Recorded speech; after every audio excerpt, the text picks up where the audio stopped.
Assalamualaikum warahmatullahi wabarakatuh. Perkenalkan, nama saya Rehana Zakia Zulfian, NIM 19060818, mata kuliah Ekonomi Politik. Saya akan membahas mengenai bab 3, yaitu Ekonomi Politik Sosialisme Marxisme. Sosialisme sebelum Marx. Pertama kali, ide sosialisme sebelum Marx, baik yang bersifat utopis maupun yang sudah merelasikan ide atau gagasan membentuk sebuah komunitas bersama. Istilah utopis pertama kali muncul dalam judul buku Utopia yang ditulis oleh Thomas More, yang isinya berupa pandangan tentang sebuah masyarakat sempurna yang hidup dalam suatu komunitas.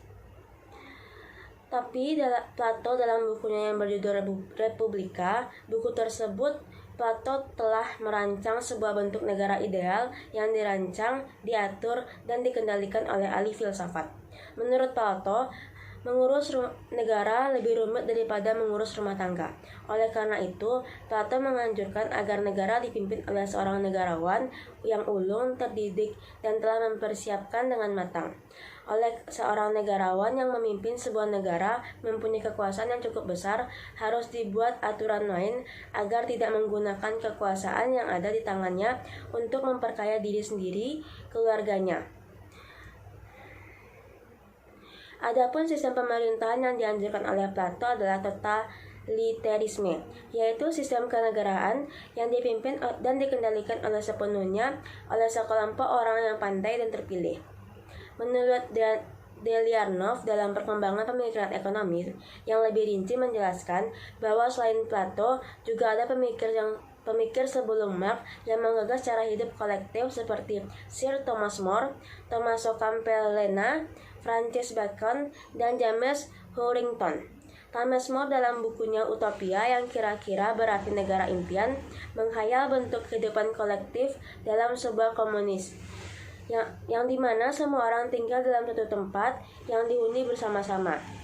Gagasan sosialisme yang dikemukakan di atas, mulai dari Plato hingga Thomas More, Tommaso Campbell-Lena, Francis Bacon, James Huntington dikategorikan sebagai negara utopis. Dikatakan demikian sebab pemikiran-pemikiran mereka hanya dituangkan dalam bentuk ide atau gagasan, tetapi tidak direalisasikan dalam dunia realitas. Walau hanya dituangkan dalam bentuk gagasan, ide-ide mereka yang dikembangkan ikut mempengaruhi pemikiran sosialis Comte Simon. Menurut Comte, agar sistem produksi dapat memberikan kesejahteraan yang sebesar-besarnya, maka harus ada satu lembaga yang melakukan pengawasan. Lembaga ini disebut industrial elite, yang terdiri dari para ilmuwan, teknisi, dan pengusaha. Selain sosialisme utopis, juga ada pihak-pihak yang memprakarsai dan merealisasikan cita-citanya membentuk komunitas bersama dalam mendirikan koperasi. Yang pertama, ide merealisasikan komunitas bersama dilakukan oleh Owen tentang sosialisasi yang diikuti di bukunya Views of Society dan Charles Fourier. Kalau Owen mendirikan parallelogram, Fourier mendirikan apa yang disebut dengan phalanges atau phalastery, yang ada juga yang menyebutkan dengan apartment hotel.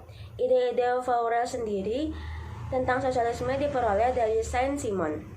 Selain Owen dan Fourier, sosialisme komunitas bersama juga dikembangkan oleh Louis Blanc, yang seperti halnya dengan Owen dan Blanc juga aktif mendirikan koperasi, terutama jenis koperasi produksi. Kalau Owen dan Fourier relatif independen terhadap pemerintah, Blanc meminta agar pemerintah lebih aktif membantu usaha kaum buruh, termasuk membantu dalam masalah permodalan. Sosialisme Marx atau Marxisme. Kalau ingin berbicara tentang sosialisme sebagai suatu sistem, maka jadikan sebagai rujukan utama adalah pandangan Karl Marx dan sahabat sekaligus mendukung finansialnya Friedrich Engels. Sosialisme yang digagas oleh Karl Marx dan Engels ini lazim disebut dengan Marxisme. Seperti halnya dengan kebangkitan liberal atau kaum kapitalis, sosialisme atau Marxisme juga bangkit sebagai suatu respon terhadap era industrialisasi. Bedanya ketika pakar-pakar ekonomi klasik berhaluan liberal membangun ideologi untuk suatu tatanan ekonomi berdasarkan prinsip-prinsip mekanisme pasar, maka pakar-pakar sosialis mengembangkan sebagai kritikan untuk menjatuhkan sistem ekonomi liberal berdasarkan mekanisme pasar tersebut. Marxisme memang sangat gencar mengkritik ekonomi pasar yang dikembangkan oleh Adam Smith. Dalam melancarkan kritikan tersebut, Marx menggunakan berbagai disiplin ilmu yang membuktikan bahwa kapitalisme adalah sebuah sistem yang tidak adil, busuk dari dalam. Dari segi moral, Marx mengatakan bahwa kapitalisme mewarisi ketidakadilan dari dalam sebab tidak peduli adanya kepincangan dan kesenjangan sosial dalam masyarakat. Dari segi sosial, Marx memandang kapitalisme sebagai sumber konflik antar kelas. Dari segi ekonomi, Marx melihat bahwa kapitalisme tidak hanya sebagai alat bagi para kapitalis mengejar laba, salah satu yang dapat ditempuh untuk menekan buruh sekeras mungkin. Dengan menggunakan berbagai argumentasi seperti yang dikemukakan oleh Marx, akhirnya menyimpulkan bahwa kapitalisme bukanlah sebuah sistem yang self-sustained, sebagaimana yang diakui oleh kaum klasik, melainkan lebih cocok disebut dengan self-destructive. Bagi Marx, sistem kapitalisme ini sudah busuk dari dalam. Niscaya akan hancur justru karena keberhasilannya sendiri. Makin keras upaya yang dilakukan oleh kapitalis memperoleh laba, makin keras tekanan yang harus dilakukan terhadap kaum buruh. Sistem seperti ini menurut Marx tidak mungkin diperbaiki dengan cara melakukan perlawanan. Sistem ini dikutuk oleh Marx tidak akan bertahan dan tidak akan hancur dengan sendirinya. Untuk menggantikan kapitalisme tersebut, ia menawarkan sebuah sistem sosial yang dilandaskan pada kepemilikan bersama dan distribusi secara kolektif, yaitu sosialisme yang pada akhirnya berubah menjadi komunisme. Marx melihat banyak asumsi yang dilakukan oleh kaum klasik keliru. Karena itu, ia menyimpulkan bahwa hasil analisis model klasik juga keliru. Dalam realitasnya, pemilik tanah atau modal biasanya mendapat porsi yang lebih besar, sedangkan para pemilik tenaga kerja, yaitu kaum buruh, menerima bagian yang sangat kecil. Karena uang atau kekayaan yang adalah suatu hal bentuk kekuasaan, berarti expansion of wealth dan juga sama dengan expansion of power. Dikhawatirkan Marx, kekayaan tidak hanya bisa diartikan sebagai power to, tetapi juga menjadi power over. Marx sangat khawatir bahwa dalam upaya memperoleh laba sebanyak-banyaknya, pemilik modal akan berusaha menekan kaum buruh sekeras-kerasnya. Pada akhirnya, buruh hanya akan menerima upah sekedar bisa untuk bertahan hidup. Untuk menyerang kapitalisme, Marx justru memanfaatkan teori yang sudah dikembangkan oleh tokoh klasik. Menurut Marx, ekonomi pasar secara umum bukanlah sebuah mekanisme untuk memaksimumkan kesejahteraan privat individu-individu, melainkan sebagai sebuah alat untuk memfasilitasi ketamakan para kapitalis mengenangkangi nilai surplus dan mengakumulasi kekayaan. Marx mengatakan bahwa pasar dalam setting kapitalis mempunyai dua tujuan, yaitu pertama, sebagai mekanisme untuk mensirkulasikan commodity money dan komoditi, dan yang kedua sebagai mekanisme penggunaan uang untuk mencetak uang melalui proses money common money. Dalam teori nilai surplus, Marx menjelaskan bahwa surplus adalah kelebihan nilai produktivitas marginal labor dan tingkat upah yang dibayarkan oleh pemilik modal kepada buruh untuk sekedar bisa bertahan hidup. Dari uraian tersebut dapat kita pahami mengapa Marx sangat membenci pemilik kapital, yang dimana tidak lebih dari perampok. Perumpamaan ini diperoleh Marx pada gurunya Proudhon yang mengajarkan kepada Marx bahwa yang namanya harta itu adalah hasil curian. Ekonomi politik Marxisme. Kelebihan utama ekonomi politik Marxisme pembahasannya yang komprehensif, yaitu adanya interkoneksitas semua jenis lembaga-lembaga sosial yang ada. Sehubungan dengan hal itu, Marx mengaku bahwa mencangkupan adalah kelebihan utama dari pendekatan mereka. Pendekatan yang serba mencakup ini menurut Marx jauh lebih baik dibandingkan dengan prosedur deduktif ekonomi politik klasik. Dalam analisisnya, Marx menggabungkan metode dialek dengan metode materialisme. Oleh Engels, kombinasi ini kemudian disebut sebagai materialisme dialektik atau materialisme historical. Dengan pendekatan yang serba mencakup ini, menurut Marxisme percaya bahwa Inti dari Marx bukanlah ide atau yang dilandaskan pada ekonomi, melainkan metode totalitas. Penggunaan istilah ekonomi politik dalam teori Marxian tidak secara langsung merujuk pada studi tentang hubungan antara ekonomi dengan ilmu politik, melainkan lebih mengarah pada cara berpikir tentang ekonomi dan dalam metode dan teori yang mirip dengan ekonomi klasik, terutama yang bersumber pada pandangan Adam Smith, David Ricardo. Metode ini berfokus pada ide bahwa sebuah ekonomi pasar beroperasi sesuai dengan hukum-hukum yang berakar pada reproduksi yang sedang sejalan dengan sistem saling ketergantungan material antar organisasi-organisasi dengan sebuah social division labor. Marx cenderung melihat negara dan proses politik secara umum sebagai hal yang sekunder. Begitu juga baik klasik maupun Marx cenderung mengasumsikan bahwa resolusi yang tepat bagi konflik ekonomi akan mengakhiri konflik politik. Teori Marx tentang filsafat dan sejarah berbeda dengan teori Hegel. Kalau Hegel mengatakan bahwa ide yang paling penting sebab dunia material dan institusi-institusi dalam masyarakat ditentukan oleh ide-ide, maka Marx idealisme Hegel ini ditolak.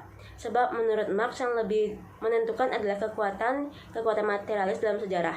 Konsep materialistik Marx yang mengekspresikan subordinasi politik dan keputusan-keputusan otoritas publik di bawah kekuatan-kekuatan yang sudah melekat. Marxisme adalah determinasi mekanistik suprastruktur politik oleh suatu basis ekonomi. Walaupun pemikiran Marx banyak dibaca oleh orang-orang politik, tapi dari tulisan-tulisan Marx sebetulnya tidak banyak berkomentar tentang politik. Bagi Marx, politik hanya menjadi medium lewat mana kelas yang berkuasa menjalankan dan melegitimasi kontrolnya, serta menjadi saluran lewat di mana kontradiksi diekspresi dipecahkan. Pandangan Marx tentang kaitan antara politik, kekuasaan, dan materi, walaupun Marx paham bahwa politik bisa digunakan penguasa sebagai medium dalam menjalankan dan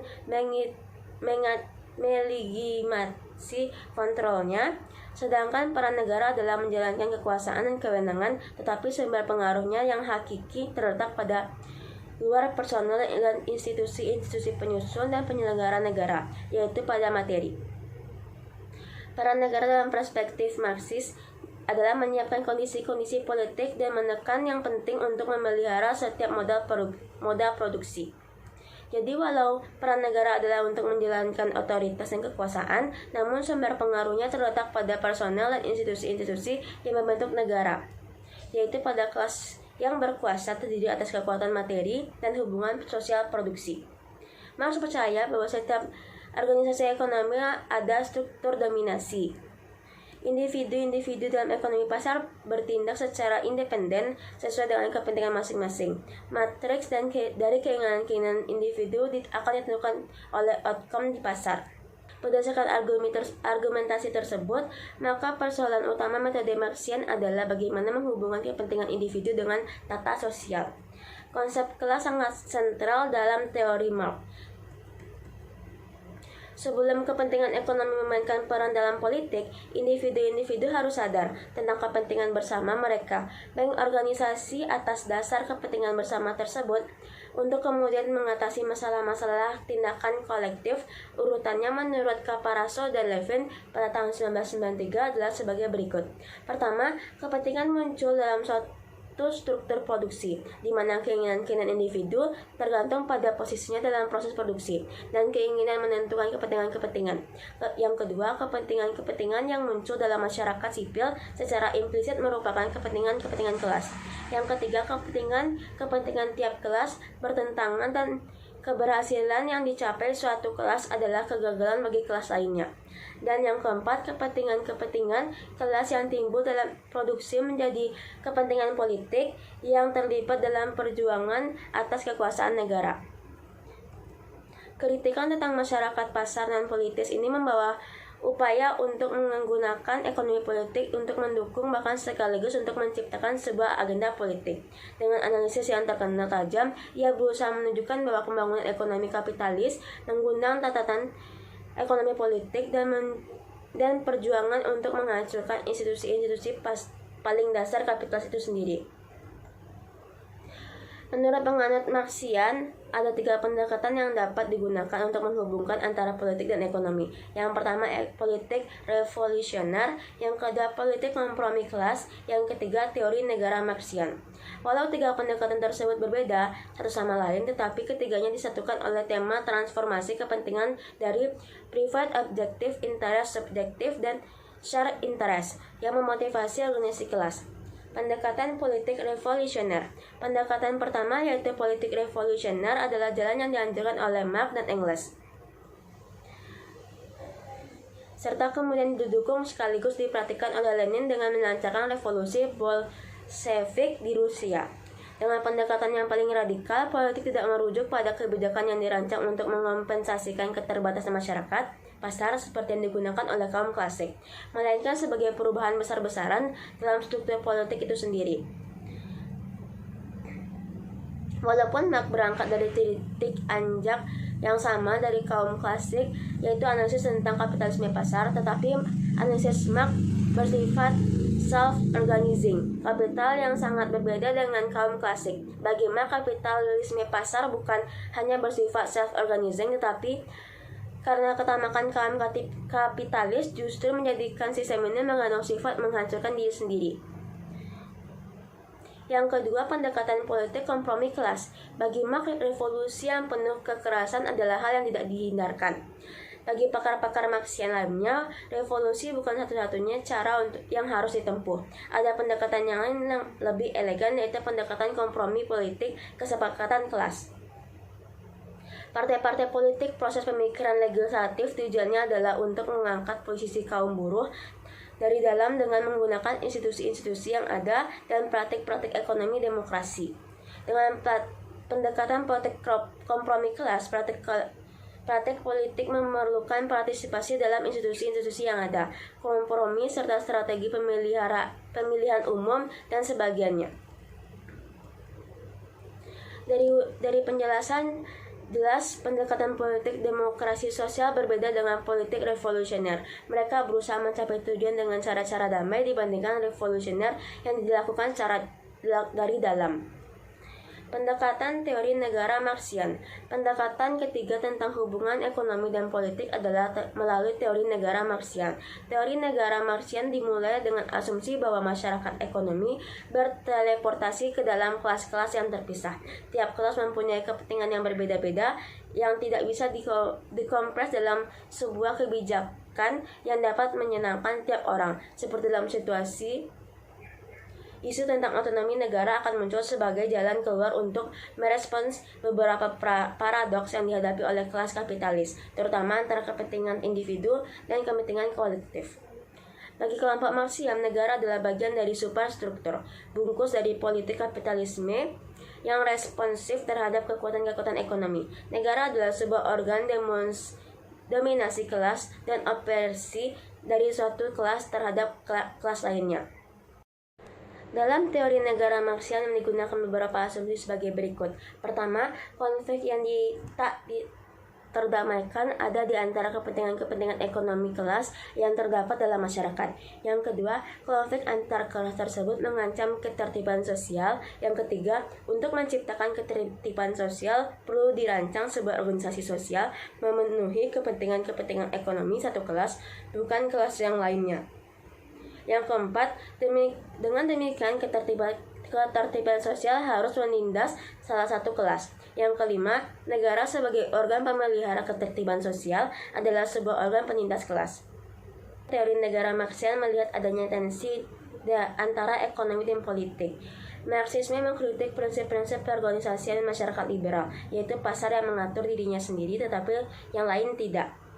Pihak yang dikritik didampingi oleh satu pandangan tentang agen-agen ekonomi sebagai hal yang utama. Dari 3 pendekatan ekonomi politik Marxisme yang sudah diuraikan di atas, kita sudah paham bahwa teori tentang kelas merupakan salah satu pokok pembahasan utama dalam tulisan Marxisme. Walau pembahasan tentang kelas ini bisa menjadi pemasok political content, alasan mereka gunakan kurang memadai. Bahkan konsep tentang kelas ini tidak bisa dipastikan melalui sifat politik. Intervensi analisis Marxisme. Pendekatan instrumentalis. Marxisme mewariskan tradisi instrumentalis yang melahirkan institusi-institusi sebagai instrumen-instrumen dari kekuasaan kelas, tradisi otonomis, yang melihat bahwa situasi-situasi tertentu negara dapat terbebas dari perjuangan kelas. Instrumentalisme adalah satu contoh model ekonomisme yang memperlakukan lembaga-lembaga politik dan ide-ide serta perubahan dalam keduanya sebagai variabel independen dalam modal produksi. Analisis seperti dijelaskan di atas kritik baik oleh kaum Marxis sendiri maupun oleh kelompok non-Marxis pada pengkritik tersebut menganggap bahwa pendekatan instrumentalis terlalu sempit dan menganggap negara tidak lebih dari penjumlahan politikus-politikus individu dan pelayan publik serta mengabaikan struktur di mana-mana orang politik beroperasi. Kritikan lainnya, analisis pendekatan instrumentalis bersifat statis tidak mampu menjelaskan perubahan yang terjadi dalam masyarakat. Yang kedua, pendekatan strukturalisme. Masalah hubungan antara kaum burjuis dengan negara yang telah menarik perhatian kelompok Marxis lainnya disebut dengan pendekatan strukturalis. Kelompok ini sangat kritis terhadap pendekatan instrumentalis. Mereka keberatan dengan pendekatan instrumentalis yang cenderung mengurangi penggunaan kekuasaan pembentukan kebijakan negara. Kaum strukturalis justru melihat kemungkinan negara bertindak bebas dari pengaruh kelas penguasa. Fungsi-fungsi negara ditentukan oleh struktur-struktur masyarakat atau tidak yang jelas mereka menganggap negara memiliki otonomi relatif. Bagi kaum strukturalis, otonomi penting karena kelas penguasa cenderung terbagi secara internal yang sering tidak mampu mengenali dan menjamin kondisi-kondisi yang diperlukan bagi pengembangan kapitalisme.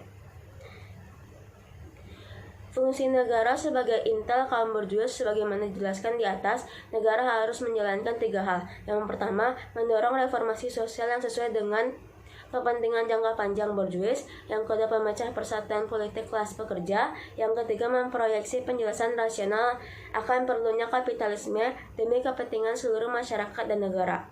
Pendekatan strukturalis adalah sebuah usaha yang serius menghadapi kelemahan instrumentalis, dengan demikian juga melindungi kredibilitas intelektual Marxisme secara keseluruhan. Namun pendekatan strukturalis menghadapi masalah konseptual dan empirik. Banyak pengkritik menunjukkan bahwa kesadaran, tujuan, dan tindakan yang tidak memiliki signifikasi penjelasan dalam teori strukturalis.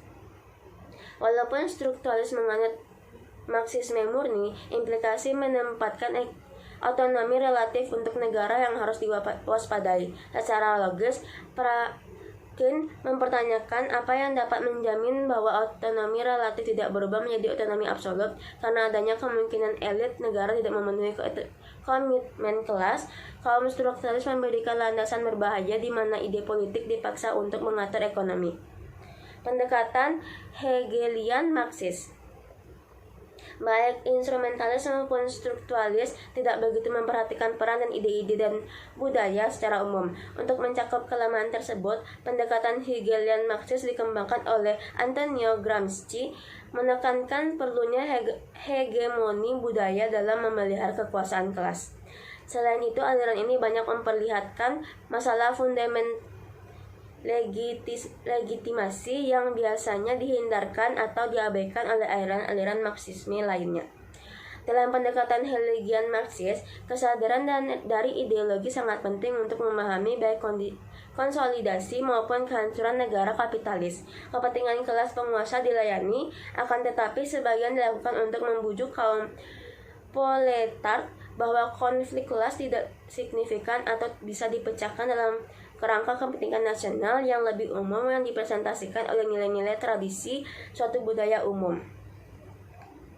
Walau teori-teori Hegelian Marxis menjanjikan pembahasan yang lebih luas dan tidak ekonomis tentang asumsi-asumsi dan metode-metode Marxis daripada aliran instrumentalis dan strukturalis, aliran Hegelian Marxis cenderung bermain pada level umum dan abstrak, merujuk secara umum pada masyarakat kapital dibandingkan dengan eksplorasi proses-proses aktual masyarakat kapitalis tertentu. Menurut Stanland, instrumentalis adalah bentuk model ekonomisme strukturalis memperbolehkan otonomi relatif dari aparat-aparat politik, tetapi penjelasan dasarnya adalah ekonomistik karena percaya negara harus berfungsi mempromosikan kepentingan-kepentingan kapitalis, sedangkan pendekatan Hegelian Marxis lebih menekankan pada peran budaya dan ideologi. Catatan tentang ekonomi politik Marxisme. Sosialisme, Marxisme, dan sosialisme sesudah Marx. Dari ketiga kelompok sosialisme yang sudah dibicarakan di atas, tidak ada yang berfungsi dengan baik dalam dunia nyata. Semua dari sosialisme komunitas bersama didirikan oleh Owen maupun sosialisme yang dikembangkan oleh Lenin di Rusia serta negara-negara sosialisme Eropa Timur dan Tengah. Karl Marx pernah meramal bahwa komunisme akan mencapai puncak kejayaan pada akhir abad ke-20. Ternyata ramalan meleset total. Yang terjadi justru kebalikannya, di mana negara-negara yang menganut perekonomian pasar yang makin jaya, sedangkan negara-negara sosialis bertumbangan. Akhirnya partai komunis di mana-mana kehilangan pendukung. Karena kekecewaan dengan sistem perencanaan terpusat, para pemimpin di negara-negara bekas sosialis memuji sistem ekonomi pasar. Sekian penjelasan saya mengenai ekonomi politik sosialisme Marxisme. Lebih dan kurang saya mohon maaf dan terima kasih. Assalamualaikum warahmatullahi wabarakatuh.